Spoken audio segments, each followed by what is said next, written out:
যথাযোগ্য মর্যাদায় চট্টগ্রামের চন্দনাইশে মহান স্বাধীনতা ও জাতীয় দিবস উদযাপন করা হয়েছে।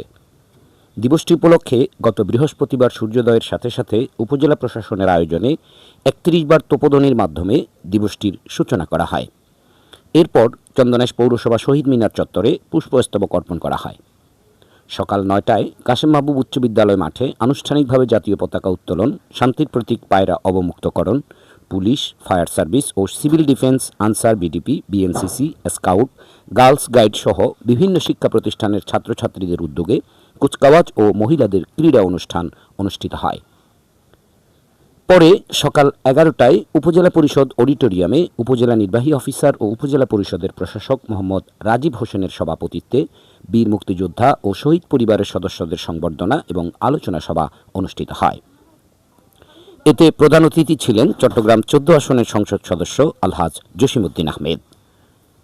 উপজেলা সমাজসেবা কর্মকর্তা রাসেল চৌধুরী এবং উপজেলা রিসোর্স সেন্টারের ইন্সট্রাক্টর আক্তার সানজিদা জাপর পপির যৌথ সঞ্চালনায় স্বাগত বক্তব্য রাখেন চন্দনাইশ উপজেলা সহকারী কমিশনার ভূমি এবং দোহাজারী পৌরসভার প্রশাসক ঝন্টু বিকাশ চাকমা।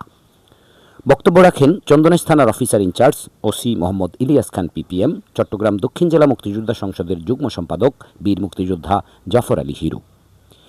এ সময় উপস্থিত ছিলেন উপজেলা কৃষি অফিসার কৃষিবিদ মোহাম্মদ আজাদ হোসেন, স্বাস্থ্য পরিবার পরিকল্পনা কর্মকর্তা ডাক্তার রশ্মি চাকমা, উপজেলা প্রকৌশলী তন্ময় নাথ, প্রাণী সম্পদ কর্মকর্তা ডাক্তার ফেরদাউসি আক্তার, উপজেলা প্রকল্প বাস্তবায়ন কর্মকর্তা PIO Mohammad Mahbub Alam Shaon Bhuiyan, academic supervisor Bipin চন্দ্র রায়, প্রাথমিক শিক্ষা কর্মকর্তা কবির হোসেন, মহিলা বিষয়ক কর্মকর্তা চৈতি বড়ুয়া সহ সরকারি বিভিন্ন দপ্তরের কর্মকর্তা, বীর মুক্তিযোদ্ধা, সাংবাদিক, শিক্ষক, শিক্ষার্থী, বিভিন্ন মসজিদের খতিব ও ইমাম মুয়াজ্জিন গণ।